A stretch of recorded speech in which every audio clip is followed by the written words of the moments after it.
You're going to showboat, knock down the shot. For what his value is, it doesn't equate to winning basketball.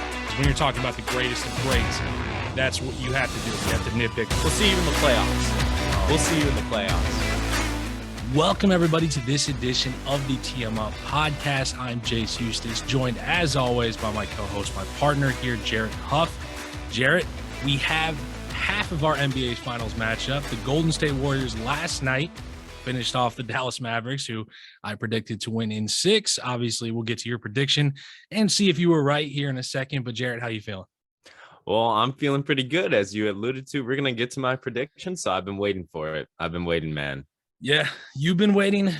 We've been waiting all season, basically, to have an NBA Finals matchup. We're halfway there. Who knows, by the end of tonight, we might have another one, but I'm hoping we don't. But let's get it started over in the Western Conference. Warriors are heading back to the chip. They're making their 6th finals appearance in the last 8 seasons, something that hasn't happened since the Chicago Bulls back in the 90s, and obviously the LeBron franchise that happened 8 straight years. But besides that, we have not seen that in the NBA since then. So, Jarrett, Warriors finished them off. You were correct. Go right ahead, man. The floor is yours.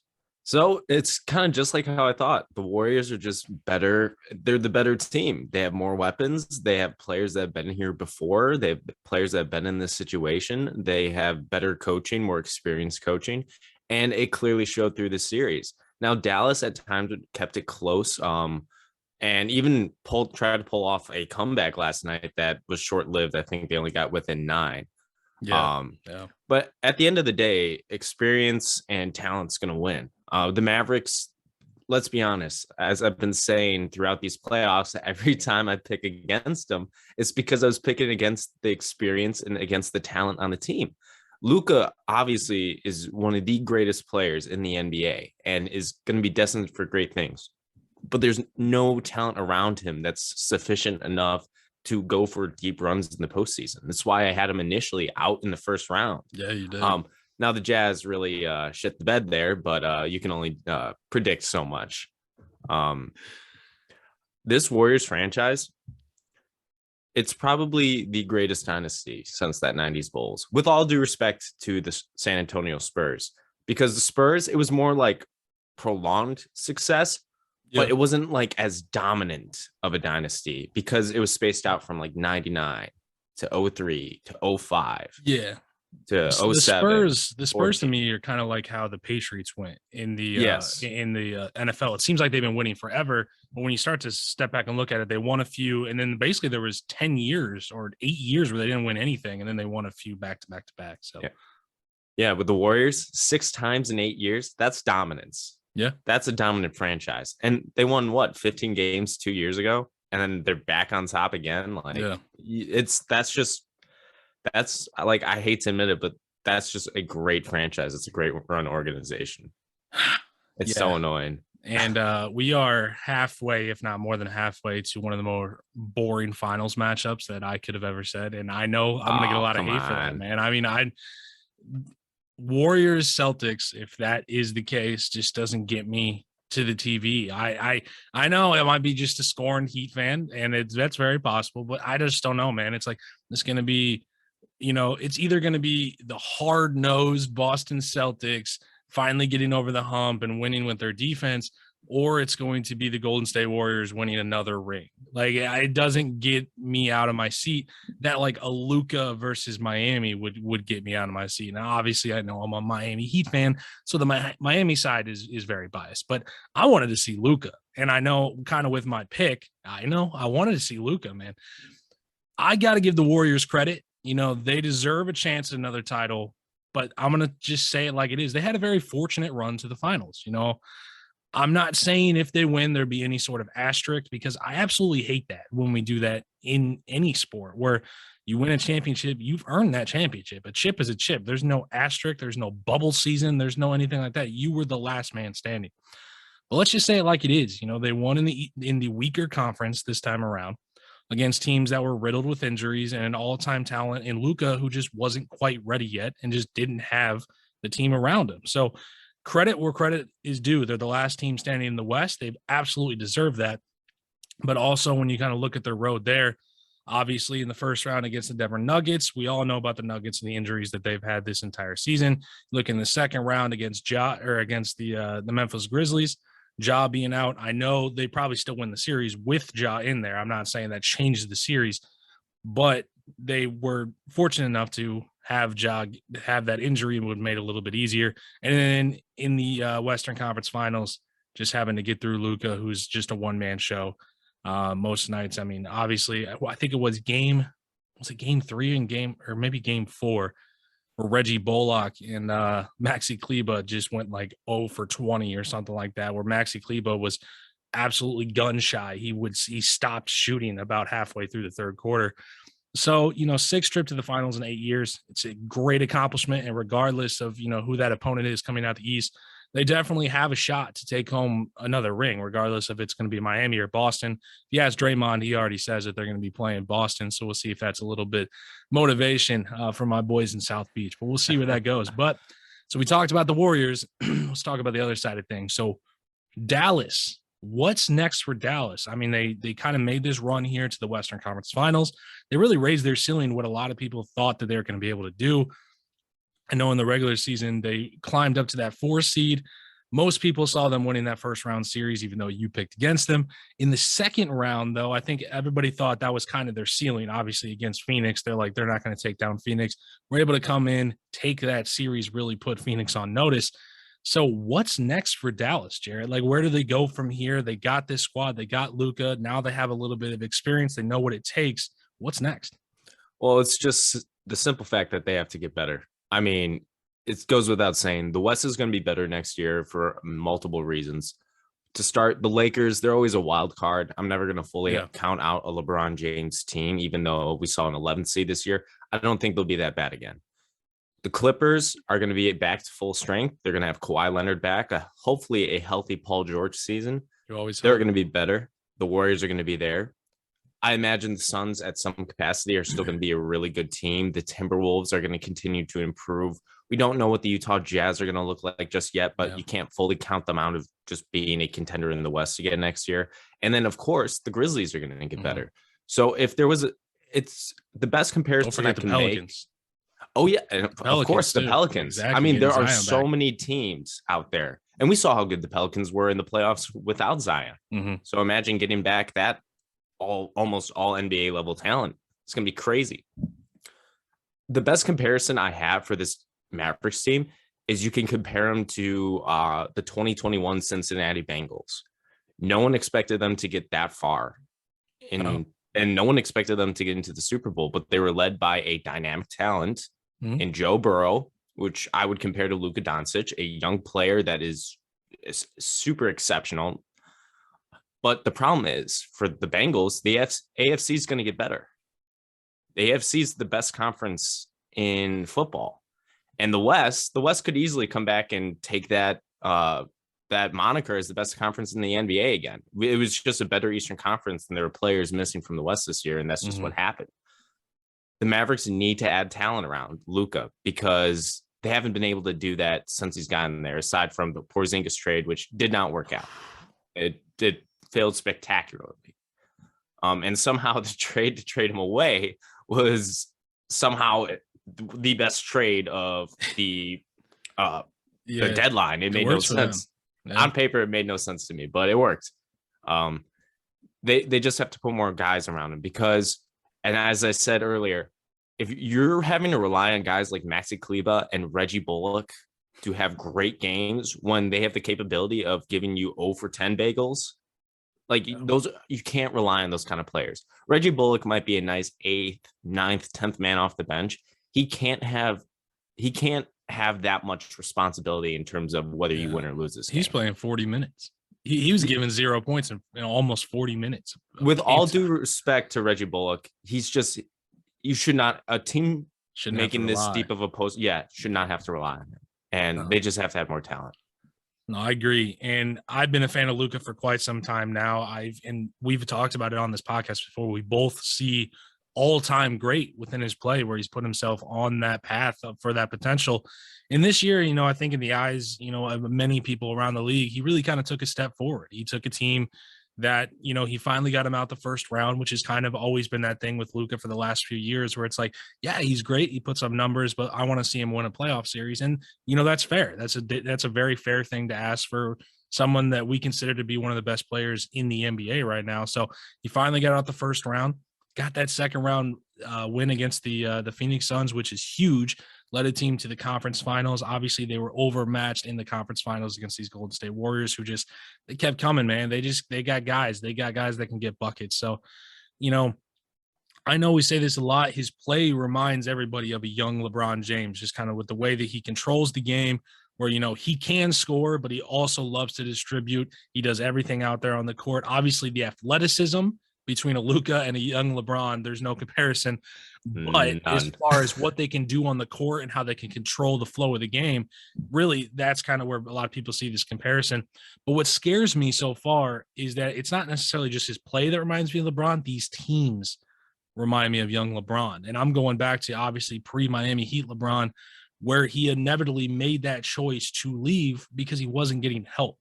He was taking guys like Mo Williams and Big Z, who they were good, solid players. And, I think Mo Williams made a couple All-Star games, if I'm not mistaken, maybe one. One in like 2009, I believe. Yeah. So but Luka is out there doing it by himself. And, he needs help, plain and simple. We've learned in this league, you need help. And LeBron was able to get one of those young Cavs teams to a finals where he was swept out of the finals. And that's just kind of the way it is you go up another level, the play goes up another level. And while you can do so much, you can drop a 40 bomb, you can drop a triple double, you can go up there and shoot an efficient, 60% from the field. It doesn't really matter if your other guys aren't knocking down shots and you're able to rely on them. So he needs help. They tried Porzingis. That was a failure. I want to see the Mavs, which are, traditionally kind of a cautiously run franchise. They're very smart. They usually don't go too high, usually don't go too low. They love their guys. Obviously, they won that championship with Dirk, which is a great championship that they have under their belt. I want to see them take a big swing. I want to see them take a chance and really try to go get a true number two and improve that roster around him. I don't exactly know who the number two that's going to come available. Maybe a Bradley Beal type player. I don't, if you can convince him that, hey, the Washington Wizards aren't the answer. I know that seems a lot of teams are like, hey, let's go get Bradley Beal, but he seems very uninterested in leaving for some reason. He wants the bag.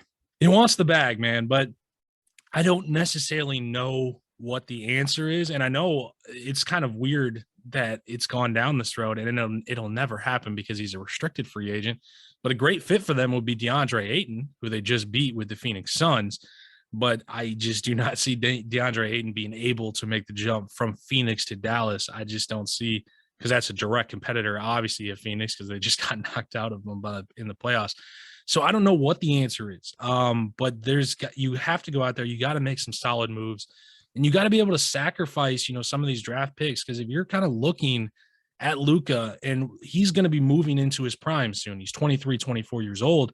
You want to take advantage of those years where you hope your draft picks are terrible draft picks. You hope you're picking in the mid-20s, and the draft picks don't mean anything. So you're going to have to get rid of those, get some younger talent, or get some talented players, get some shooters, and build a squad around them, because I just do not want to see his time in Dallas get wasted, kind of like that first time around in Cleveland was for LeBron. Yeah, it's not like Dallas drafts well anyway, so they could afford to give up the picks. Well, yeah, and take a swing. And I know Mark Cuban and those guys, they run a very tight ship. They run a great organization overall. I mean, Dallas is looked at as a great organization in the NBA. I think you just got to take a swing. And, sometimes it doesn't work. Sometimes you bring in a guy, him and Luka doesn't work, and then you move on to the next guy. But you kind of have that asset then that you can kind of move off. But I don't know, man. I would hate to see them just run it back and just try to get a few more shooters and maybe a big man. It's like, I want to see a name. I want to see a name next to Luka that they can truly be, a 1-2 punch in the NBA, because Maxi Kleba, Reggie Bullock, I mean, Jalen Brunson, he was great, and he's going to get a bag. You want to talk about people who are going to get a bag, but they just don't have that true number two that, when Luka's being so focused on the defensive end that he can go to create a shot. He doesn't have that guy. Or at least somebody that doesn't play his position. The three best players on that team are, I guess you can all consider point guards. Exactly. Exactly. They need some wings. They need some wings on that squad. They need some athleticism, and they need a big guy. They need Shout out to DeAndre Dorian Ayton. Finney-Smith, though. He had Dorian a great Finney-Smith. series. He I did liked what I have a saw great from him. series. He did have a great series. But, man, you just don't want to waste prime years of an all-time talent because you never know how many of them you're going to get. And that's just kind of what scares me about Luka. But enough about the Western Conference. Let's sadly move over to the Eastern Conference. So Boston Celtics have the Heat up against the wall. And it's been a rough couple of days for Jace over here on this side of things. I don't know what's happened, to be honest with you, over the last few games. Something has snapped. But I'll let you get into it. So kind of break down where we're at right now in this Boston Miami series. Well, you might not know what happened, Jace, but I think I do have a better idea of what happened. Okay. So what happened here is it's the difference between health. And even though both teams have had their share of injuries, Miami's just had worse luck. Jimmy Butler played fantastic through the first couple games of the series, and then he got hurt. And was it game 4? Game 3. Game 3. He didn't come out after halftime. Yeah, he didn't come out after halftime with a knee injury. Now, with the way Butler plays, where he's driving through the lane and trying to get off tough shots at tough angles, he needs that knee to be in full health. And I think we're seeing a hobbled Butler, which is why we've seen his play decline in the last couple games. He's just not himself right now. It's hard for him to be as aggressive, which basically Miami kind of needs to ride on his back because he's night in, night out. He's been their most consistent player offensively. He's where majority of their points are coming from. When someone has an off night, he's probably going to produce enough to kind of make up for whoever is just off. Kyle Lowry is looking like a shell of himself. Now, it can be a combination of age. It can be a combination that he's still just not right after his injuries. Yeah. And the hamstring, as we've seen in the past couple of playoff postseasons, like with James Harden last year, that's an injury that's just hard to come back from in a short amount of time. Stays with you.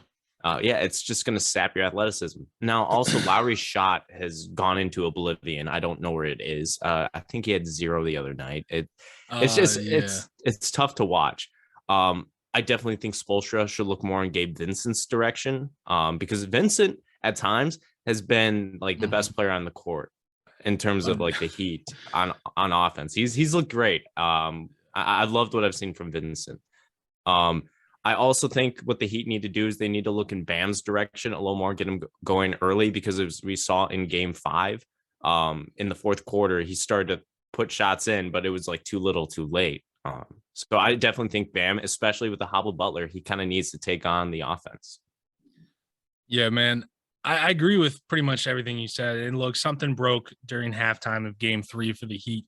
And they were fortunate enough to hang on there in game 3. I thought that was a huge win for them that they were able to, you go into the locker room, you're feeling great about yourself. You have a great first. I think they were up maybe 25 points or something like that, or 20 points. They were looking great. We're going to go up 2-1. We're going to get this win here in Boston. And then you get the news Jimmy Butler's not coming back out. And it's like, oh, man. All right, so now we're going to have to find a way. Obviously, that's going to give a boost to Boston. They're going to attack. They're going to say, they have a chance, which obviously they did. Came back, cut it to 1. I gave Miami huge credit for being able to fight back with the other guys they had down the stretch in that game to get the win. And the thing that sucks about Jimmy Butler, and I agree 100%, he is not 100%. And Jimmy, if you need my kneecap, I'd be willing to donate it. If I don't know what you need, but if you need something, I can try to help you out, man.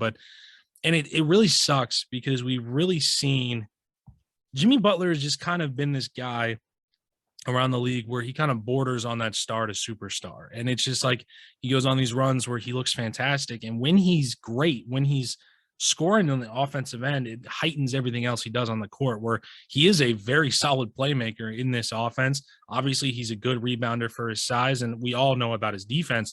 So he does everything on the court, and that effort that he gives is contagious, especially here in Miami, because that's kind of the culture that they built, that Heat culture. And you can make the argument going into game 3 of the Eastern Conference Finals, out of everybody in the entire playoffs, you can make the argument he was the most consistent. Like, as far as his level of play, he was dropping 40 points. He was doing everything on the defensive end. He was playmaking. He was the Miami Heat. And that's kind of what sucks, is because now it's kind of tainted by what we're seeing these last few games of this shell of Jimmy Butler, where I just hope people don't just remember, oh, he came up short in the playoffs or he came up short in this series if we end up losing this series, because that's not the case. Like Jimmy Butler has been the most consistent. I mean, Luka's up there obviously with his consistency so far in the playoffs, but you can make an argument he's been the most consistent player in these playoffs. I agree with you. I literally wrote down Lowry right now is better off giving his minutes to Vincent. He is not 100%. Strus can't hit a shot all of a sudden. I think he it disappeared. was in the last two games, the starting backcourt for Miami is 1 for 36 from the field. They are shooting 3.6%. Lowry and Strus in 2 games has made 1 shot. You're not going to win. You can't win with those guys getting those minutes. Jimmy Butler, he's never going to admit it. He's banged up. And, Bam has had spurts. But the thing with Bam is he's an undersized center as it is. He's more of a size of a power forward. And kind of what makes it work for them is because he's able to distribute the ball. And he's a great playmaker, obviously, for the position that he plays. I don't think he has the size to bang with Robert Williams down low. So that means he has to kind of bring the ball out, try to bring Robert Williams out of the paint. I do like kind of what you're saying when they run the offense through him, kind of put him at the top of the key, almost make him the de facto point guard. But I think that also limits you as well, especially on the glass. I think that kind of where the struggle is. So I think Spo's trying to balance who he's going to run the offense through, but at the same time, you can't lose the rebound battle with the way that they've been losing it. And let's be honest, the Heat's defense is the only thing that was keeping the last 2 games from being 40-point blowouts. I mean, it could have been way worse. And I think I tweeted after the first quarter of game 3, where they were down, I think it was 25 to 6 or something like that. It was the game where they went 0 for 13 to start the game. They just couldn't make a shot. And I think I tweeted, I'm like, that's actually a win for us. With the way that we started shooting, the fact that they were only scored 23 points, that's a win. That's a W. We could deal with that. So that's just kind of the way it's been the last 2 games. Credit to Boston, but I'm going to call it like I see it. And I think games 3 and game 4 were more about Miami missing games 4 and 5 were more about Miami missing shots than Boston's defense forcing misses. And that's just kind of the way that I look at the last 2 games. I mean, credit to them. They've played well enough. I don't think they played great in game 4, but, Miami played worse in game 4. That's kind of the way that the last few games has been. But, it may sound like an excuse, and I made a TikTok about it, but I think there was definitely a foul bias in favor of Boston in games 3 and game 4. I still think they win both of those games, or I think they win game 4. Obviously, they lost game 3. But, I just got to call it like I see it. Credit to Boston. Series isn't over. We'll see what happens tonight, because you better close them out tonight, because you don't want to face a game 7 back in Miami with a little bit of mojo going back for them. So some of the keys for Miami tonight, what they need to do is they need to start hitting their shots.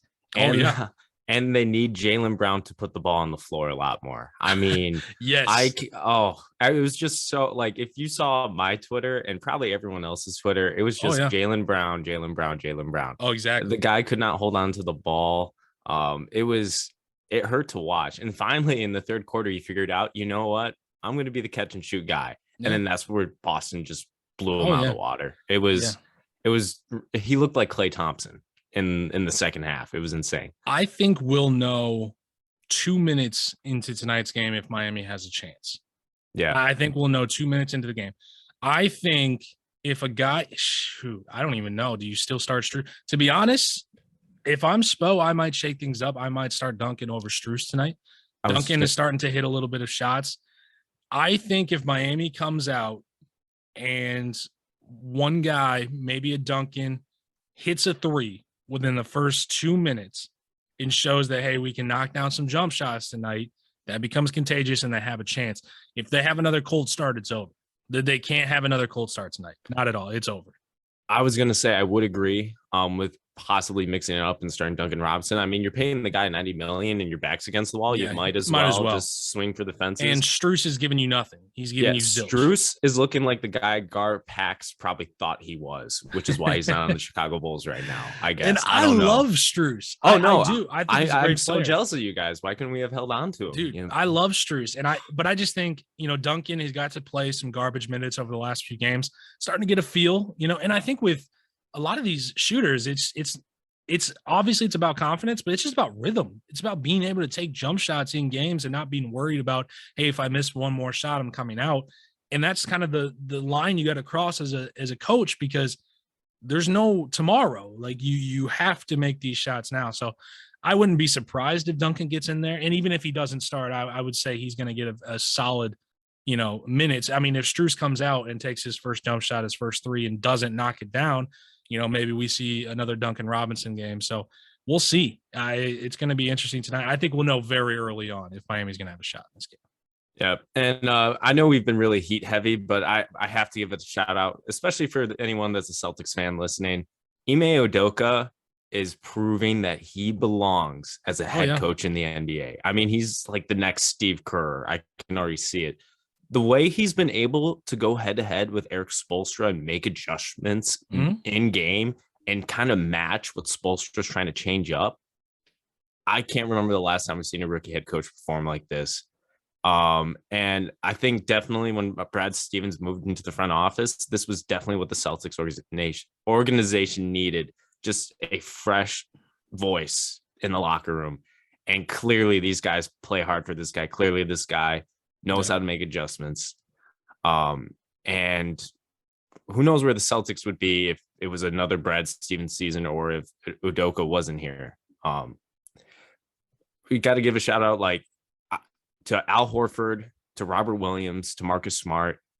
Those three players have proven, especially in games where they're not there, how valuable and how big of a part of this team and the Celtics' success this season they are. Because those three are, I would say, the most important players on this roster. And also, Jason Tatum, stop taking the contested threes, man. It hurts to watch. I know you're trying to do a Kobe Bryant thing, but you're not there yet, man. Maybe work on it in the offseason. Oh, his shot selection, it bothers me as much as Zach LaVine's does sometimes. It just oh man. We can move on.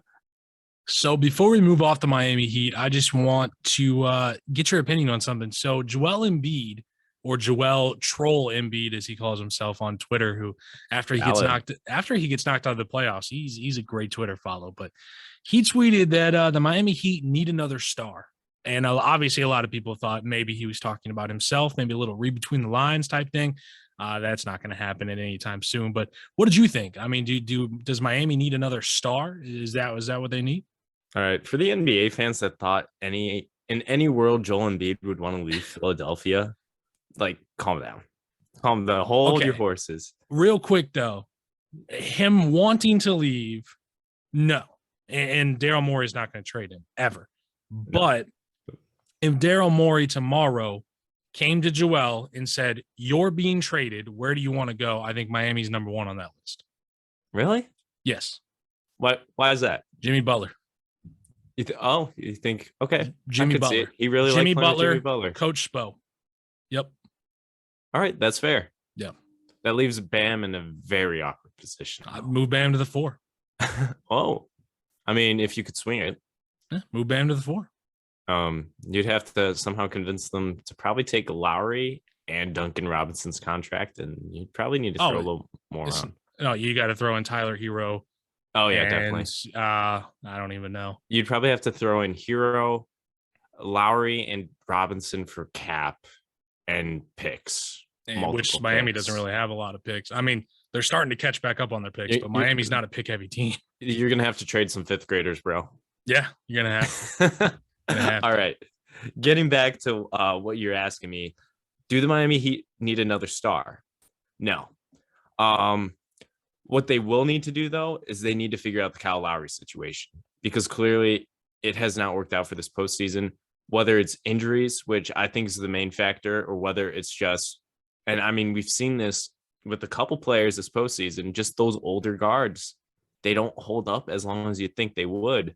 Kyle Lowry his goose might be kind of cooked. I mean, it's too early to have a definite stance or position on this. I would want to see how the first couple months of next season go for him. Yeah. But I mean, he's 37 years old. Mm-hmm. He still has 2 more years on his deal. I think so. Yeah. And it's not cheap. It's not a cheap deal. Miami definitely swung for the fences on this one. They definitely went all in to win this year. And going forward, that contract's only going to get worse, and it's only going to cost more. And yeah, so I don't think they need another star. I think Jimmy Butler is at that superstar level. I think Bam is getting better and better, and I've seen that this postseason. Tyler Hero's only going to get better. I don't think they need another star because I think that another star could already be on the roster right now, just with the way they develop players. Yeah. They just might have to do a little retooling with certain personnel on the roster right now. And otherwise, I expect Miami to be a contender for at least the next couple seasons. Yeah. I agree that I don't say they need another star. But I've been saying this for years. And if you're going to make a move and you're going to shake up the NBA with this core of guys that you have in Jimmy Butler and Bam Adebayo, the absolute perfect fit for this roster would be if they were able to get Bradley Beal. I've been saying this for years.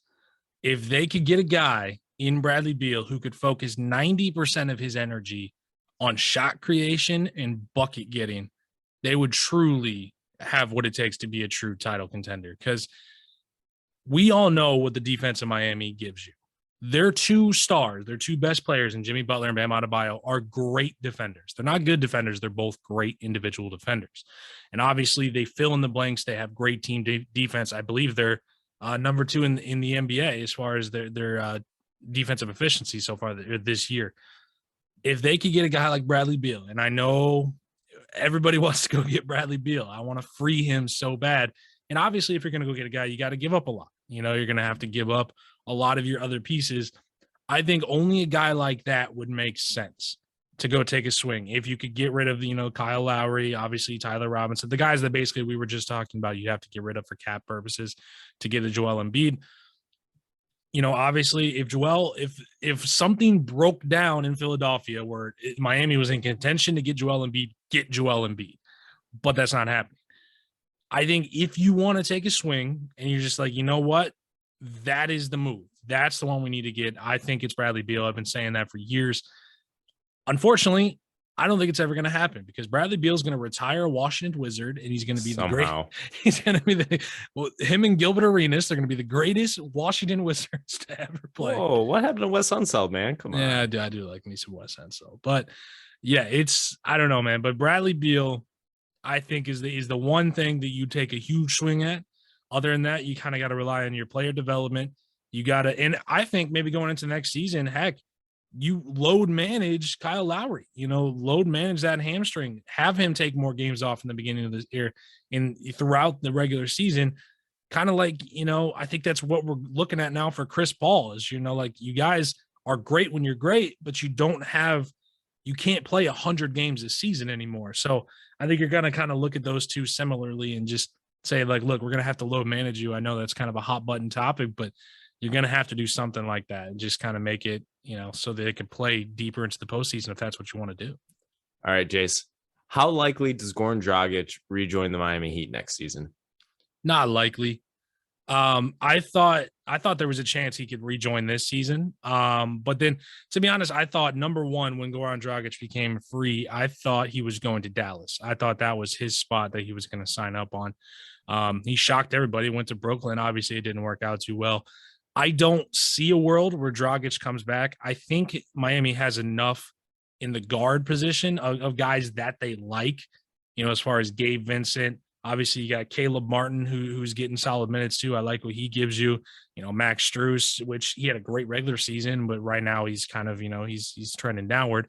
But, that's kind of what these guys do. I think they have enough guys in the guard spot that they like, especially with being led by Kyle Lowry. And I don't know. I don't see Dragic coming back. I'd welcome him back. I love me some Goran, but I don't foresee it. I foresee him. Someone's going to pay him a pretty penny. And the only way he comes back to Miami is, close to the league minimum is the way that I see it. So, but that's kind of all we have for the Heat side. But before we get into our tee 'em up, I wanted to kind of get your opinion on something. So Starting new this year, the NBA decided that they were going to give out a new Eastern Conference and Western Conference kind of championship trophies, along with Eastern Conference finals and Western Conference finals MVP trophies. So there's been some talk about this, and because basically the NBA decided to give them names, as we've kind of seen, they've been trending in that direction, starting to name things after players. So in the Eastern Conference Championship for the team, it's named after Bob Cousy, and I know a lot of people have had a lot of opinions on Bob Cousy, but I'm not going to get into any of that. And in the Western Conference, it's Oscar Robertson was given it the name for that. And then the Eastern Conference MVP was Larry Bird, and the Western Conference MVP was Magic Johnson. So I'm just curious of these four. I mean, first off, do you think it's a good idea to kind of make these new trophies and to name them after some former players? And are you fine with the four people they chose to name it after? Well, I want to start with the finals MVP trophies. And I just have to say, I don't think there was a pair of players you could have picked that would be better fit for what that trophy means. I mean, let's look at it. Larry Bird and Magic Johnson saved the NBA from falling into tape delay hell for the rest of eternity. Because when Magic Johnson was in his first finals in 1980, those games are on tape delay. It wasn't until I think the next season when they were showing live finals games in basically the entire country. Those two took the NBA out of the 70s, out of the drug era, and put it basically on the map in America, and then handed the keys to Michael Jordan like, all right, we did all the heavy lifting. Now just take the game global. Bird and Magic dominated the 80s, aside from Dr. J and the Sixers coming in here and there, and in a weird Rockets Western Conference finals victory in 1986. Those two dominated the 80s. Everyone had to go through the Lakers and the Celtics to get into the finals, and it rarely happened.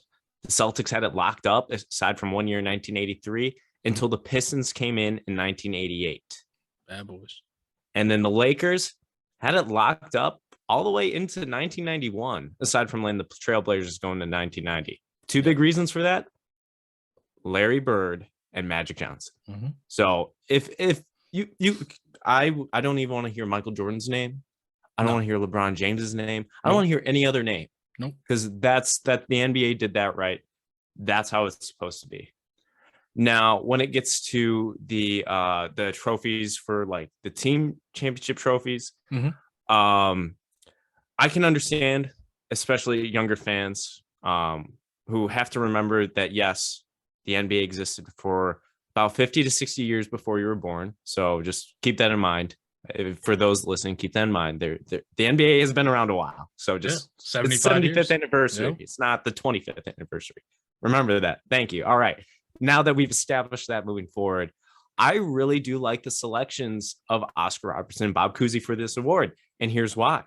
Oscar Robertson, without him, we wouldn't have modern contract negotiations in any sport. Now, unfortunately for Robertson, his playing career didn't live to see the day where he could choose free agency, but he successfully sued the NBA and the Supreme Court to get free agency. And he was also on that 1971 Milwaukee Bucks team that won 51 years ago with Kareem Abdul-Jabbar. I believe is Kareem's second NBA season. Oscar Robertson is widely regarded as one of the probably top 12 greatest. Sometimes he ends up in the top 10 greatest players of all time. And he played most of his career out in the Western Conference with the Rochester Royals, Cincinnati Royals. I don't think he was there when they were in Rochester still. And then obviously the Milwaukee Bucks. So I think it's very fitting that they're paying tribute to a player that for a long time was kind of blackballed by the league because he sued them. On the Bob Cousy side of things, this is probably going to be the most controversial because it's this like not very athletic looking white guy that from 70 years ago almost that JJ Redick recently attacked saying he played against plumbers. And then Cousy came back was like, I didn't realize Will Chamberlain was a fireman. And a lot of people didn't even realize Cousy was still alive, and I was kind of sad. That's probably the funniest thing. They're like, wait, this guy's still alive? What's going on? Yeah, he is, guys. Yeah, that man, he's still chugging away. I think he's like 94, 95. Shout out to you, Bob Cousy. Keep living the good life, man. But I think Bob Cousy's a great choice. Aside from George Mikan on the Minneapolis Lakers back in the 1950s, Bob Cousy is really the first true long-standing superstar the NBA had, to where he still comes up in conversation today and he's still heavily recognized by, I would say, a vast majority of just NBA fans today, whether casual or whether people probably more like me and you that just know our shit. Um, Bob Cousy helped start that Celtics dynasty. He was there before Bill Russell. Now, obviously, they didn't start winning until Russell got there. Yep. But he was a large part of that early Celtics dynasty that helped then Bill Russell take that and just sustain and create the greatest sports dynasty of all time. So I know it's probably controversial and a lot of people are going to disagree, but I love that those two trophies pay tribute to two of the NBA's earlier stars, and I wouldn't change that. So I just want to start out by saying, first off, I'm happy that they implemented these trophies. I don't think it in any way diminishes other trophies. I just think it's another, little recognition. And obviously we can kind of go back and people are like, well, no, we got to retroactively give. It's like, no, you don't. It's fine. It's another trophy. It doesn't mean too much, but obviously, it's a nice little thing to have. And I am completely in agreement with the MVPs being named after Magic and Bird. They wanted to pay respect to kind of like that generation of guys. They definitely did save the league with everything that they did. But I'm going to disagree with you with the Robertson and the Cousy. They got these wrong. And my take is that they went in the wrong direction. They went back when they should have moved forward. The conference championship should have been named after Kobe Bryant and LeBron James. They definitely should have. The Robertson only won the West twice in his entire career. Kobe won it 7 times. Cousy won the East 7 times. LeBron won it 9 times. I think they screwed up a great opportunity when, after Kobe passed away, they wanted to pay tribute to him, and they named that All-Star Game MVP after Kobe Bryant. I think if they would have known at that time that they were eventually going to implement these trophies and name them after former players and players in the NBA, I think knowing what they know now, this would have been a better honor for Kobe. And I think the Kobe LeBron, who 7 times Kobe won the West, 9 times LeBron won the East, I think it's a perfect namesake for what those championships, for what those trophies are supposed to mean, especially moving forward, where, I understand Cousy. I understand a little bit more, obviously, because he won it 7 times in his career. So that's not a small amount of times. But like when you talk about this is the championship trophy going to the team that won that conference, and we're talking about Oscar Robertson, who won it twice in his career. Like, I think the namesake would mean more if you got Magic and Bird, and you got Kobe and you got LeBron. And that's just the way that I see it. And a lot of people are just going to be like, oh, you just want LeBron to have a trophy named after him. And one day he probably will somewhere down the road. He'll have something named after him. But I just think what they were trying to do with the Magic and Bird, how they, went head to head, saved the league and whatever. I think they should have moved this direction and looked at that next generation, and it should have been Kobe and LeBron. All right. I am definitely open to a conversation for choosing like alternates to the Bob Cousy and to the Oscar Robertson, which you make a fair point about Oscar Robertson. He didn't win the West as much as other players have. But so see, for me, if you want to go way more modern, Kobe, who's right behind me on my wall, is the perfect choice. I would agree with you. I mean, he did win the West 7 times, but I got to strike down the conversation right after that. You can't name an award for after a player that is still playing in the league. It's a bad look. It's a very bad look. I don't think it's ever been done for what I could think. And it kind of like, I feel like it'd rub a lot of players past and present the wrong way, especially if you're putting Kobe on one end of the spectrum. You got to put the guy he mirrored his entire game after. You got to then throw Mike on it, which Michael Jordan probably will get a trophy or something. I don't know where you'd conjure it or create it. Maybe you have to rename the regular season NBA awards and take the Kia off of it. Please do it. Please stop. Kia, go away. No, if you're gonna throw Kobe on one end, you gotta throw Mike on the other. And you can't leapfrog LeBron James, who's still in the league for Yeah. probably the next 3, 4, maybe even 5 seasons. You can't leapfrog over Michael Jordan and throw LeBron's name on the trophy. That's sacrilegious. I'm That's saying blasphemous. what they're going for. Okay, and here's the thing: if you and a lot of other people think MJ is the best player to ever play the game, look Yes. at all these other people that have leapfrog Jordan.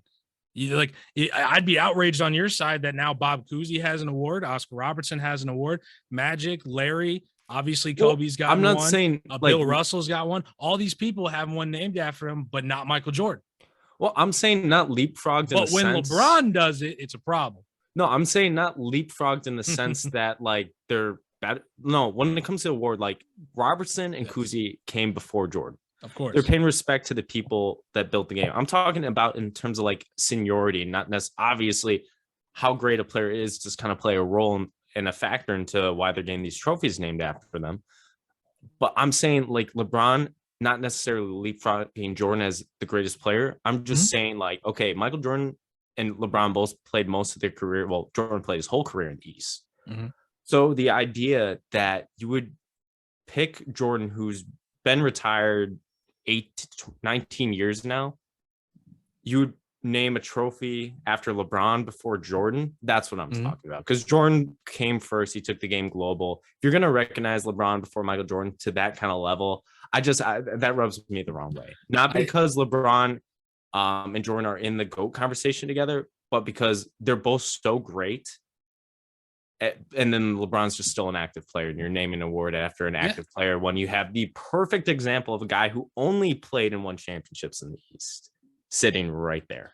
I understand what you're saying, but also I just think when you're going East versus West and kind of what they're looking at, especially when they named it Bird and Magic, I think the perfect next one of East and West, because the way I look at it is they're naming two people that played in the same generation.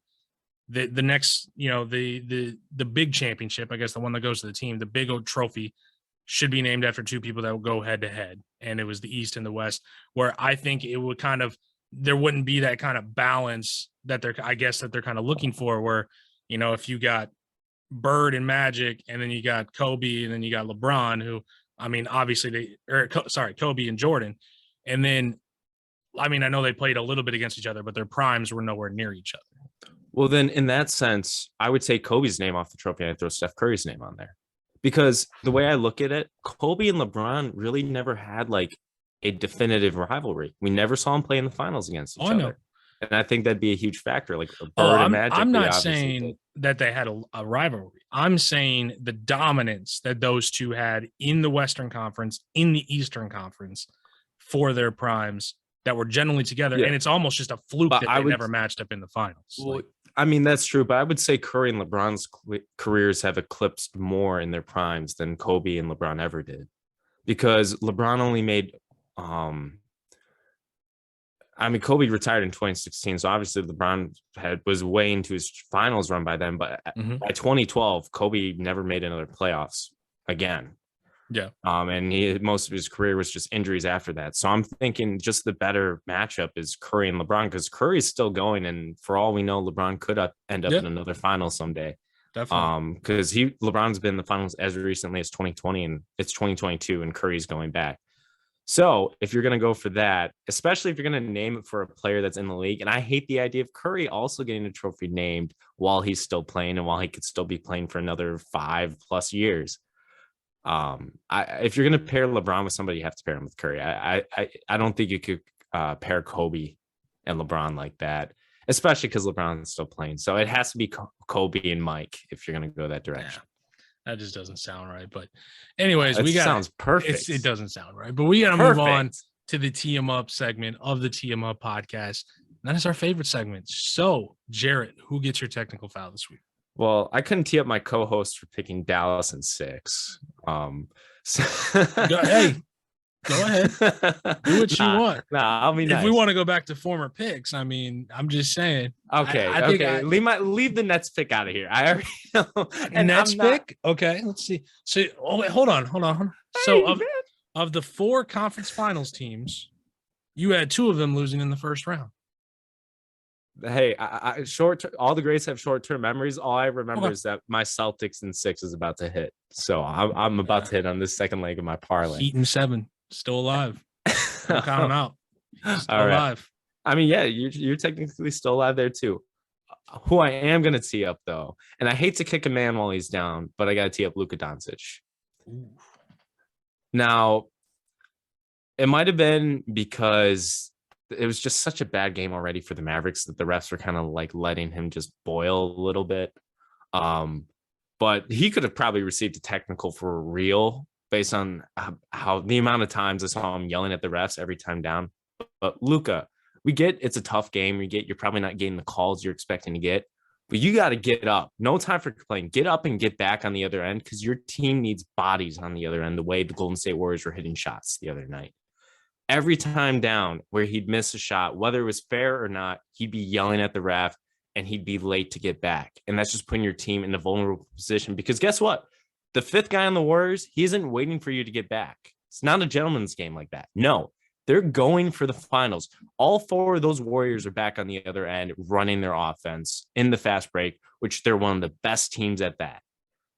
The Mavericks can't defend five Warriors, especially if Klay Thompson, Draymond Green, and Stephen Curry are on the floor because they're going to do some damage with whatever play they're going to run next. I mean, we saw Draymond Green. What? He had 12 last night. Draymond was aggressive. You got to get back. Everyone has to get back because we need all hands on deck on the other end. So I hope for Luka, this is a learning moment in his long NBA career and that he's going to grow from this because he clearly is on a path that few players before him have been on that we can recognize this early. I just have to tee up Luka Doncic because we stop yelling at the refs. You got to play. You're fighting for your playoff lives here. So teeing up Luka.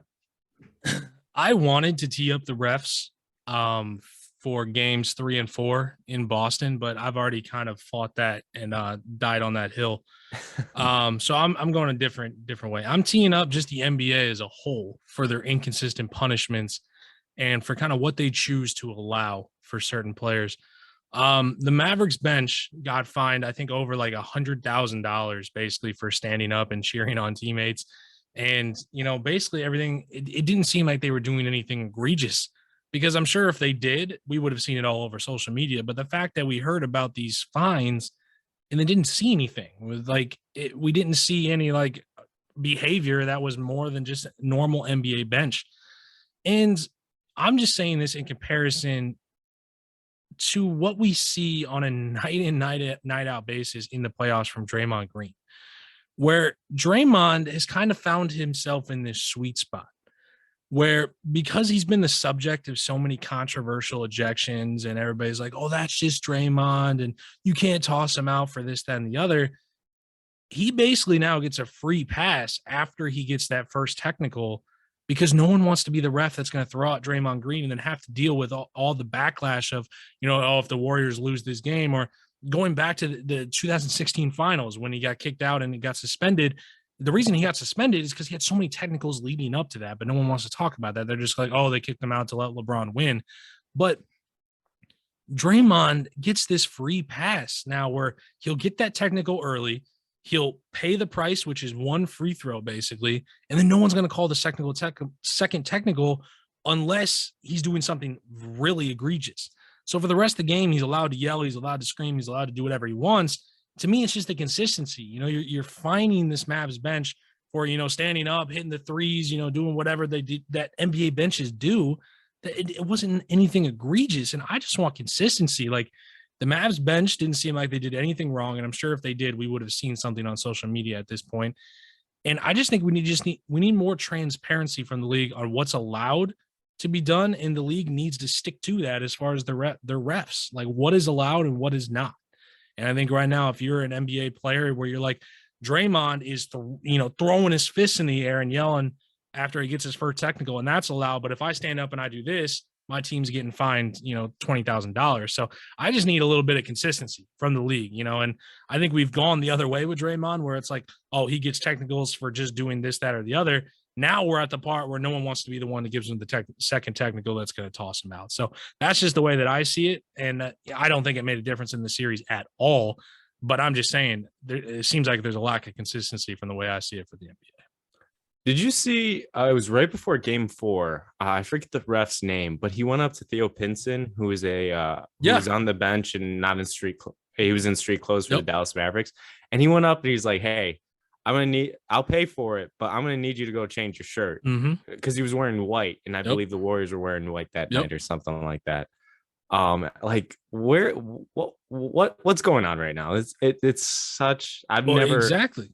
Well, what it was, because in game, I think it was 3, Steph tossed the ball out of bounds at Theo Pinson because he was wearing a different white shirt. And they basically, I'm behind the scenes, someone with the Warriors probably, called the league office and said, hey, we can't have the Mavs wearing white because they're trying to trick us. When it's like, you see that all the time. These players are in street clothes. They're wearing random things. Like, to go up to an NBA player and be like, I need you to change your shirt. And I like how he didn't. He was like, nah, I'm good. And they said he didn't change his shirt. But like, just little things like that. Like, what am I supposed to do? Now you're telling me the type of shirt I can wear. But, Draymond Green just, threw a tantrum after not getting a foul call. Like, it's the consistency for me. You gotta get the rules and you gotta stick with it. Yeah. And I would say consistency in officiating as a whole has just been off. I can't tell you what a technical, a flagrant one, flagrant two, flagrant or one, offensive foul gosh. are. Just from watching the amount of, this is probably the most I've watched playoff basketball in a while.